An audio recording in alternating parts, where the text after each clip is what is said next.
उत्तर प्रदेश में सियासत का एक दंगल इस साल फिर प्रतीक्षा में है। तैयारी चल रही है, दंगल होने वाला है। वो है राज्यसभा की 10 सीटों का दंगल। यूपी में इस साल राज्यसभा की 10 सीटें खाली हो रही हैं, जिसके बाद ये तय है कि एक बड़ा राजनीतिक घटनाक्रम आपको देखने को मिलेगा, क्योंकि राज्यसभा और विधान परिषद के ही चुनाव में तो विधायक टूटते हैं, पाला बदल होता है, विधायकों की खरीद फरोख्त होती है, आरोप लगते हैं, बड़ा हंगामा देखने को मिलता है। अब 10 सीटें खाली हो रही हैं, एक सीट बसपा के पास है, उसमें एक सपा के पास है और 8 भाजपा की सीटें हैं। विधायकों की निष्ठाएं बदलेंगी, क्रॉस वोटिंग होगी, कहाँ कितना चढ़ावा गया, कौन पाला बदल रहा है, ये सब रोज गर्मा गर्म माहौल आपको देखने को मिलेगा।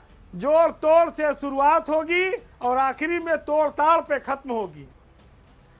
इस बार जो राज्यसभा का चुनाव है उसमें एक बात साफ है कि बसपा का सफाया हो जाएगा, वो राज्यसभा से समाप्त हो जाएगी, क्योंकि उसके पास एकमात्र विधायक उत्तर प्रदेश में है और नामांकन करने के लिए 10 विधायक चाहिए, 10 सदस्य चाहिए, तो बसपा तो नामांकन भी ना कर पाएगी।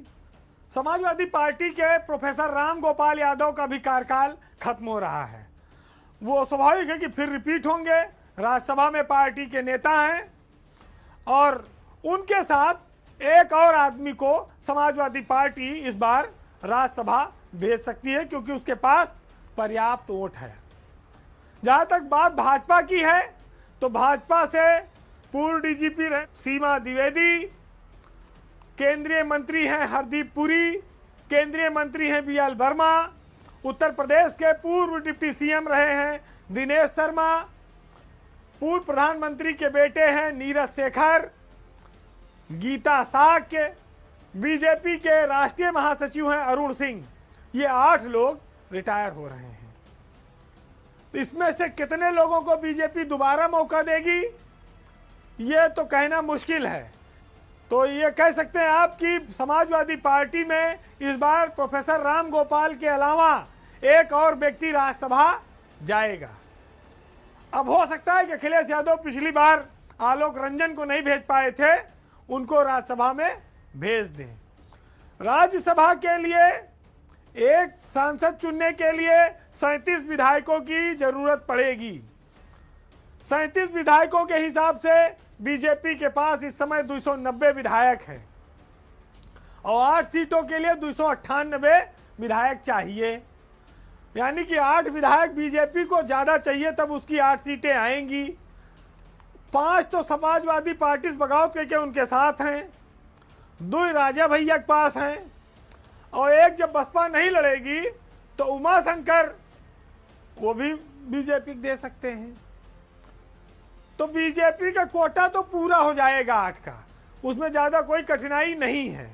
लेकिन अगर बीजेपी ये सोचे कि वो 9वां खड़ा करके जिता लेगी तो फिर चमत्कार जिता सकता है, फिर उसका हारना तय है, क्योंकि उनके पास इतने विधायक नहीं हैं कि वो 37 विधायक का इंतजाम कर पाए। कितना तोड़ेंगे वो समाजवादी पार्टी को।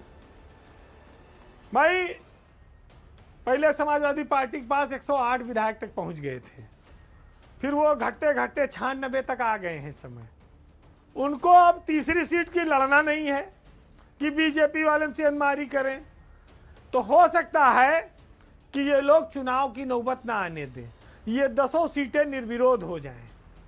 हालांकि ये खोलेंगे नहीं, अभी ये कहेंगे हम लड़ाएंगे, 9वां लड़ाएंगे, लेकिन लड़ाने लायक स्थिति है नहीं, न दम है। ये कहा जाए एक दूसरे को खाली माहौल बनाने के लिए बोला जाएगा। इस बार राज्यसभा का चुनाव निर्विरोध होगा और बीजेपी में बस चर्चा इस बात की आएगी कि बिजलाल दोबारा टिकट पाएंगे कि नहीं, सीमा द्विवेदी फिर रिपीट होंगी कि नहीं। अरुण सिंह का तो जाना लगभग तय है, ये मान लीजिए वो पार्टी के महासचिव हैं। केंद्रीय मंत्रियों का इस बार जाना तय है। तो जो मंत्री नहीं हैं, जो उम्र दराज हो गए हैं, उनके साथ इस बार बीजेपी ये कह सकती भाई अब आप मार्गदर्शक मंडल में बैठो। दिनेश शर्मा अभी ऊर्जावान बने हुए हैं, तो उनको एक कार्यकाल और मिल सकता है।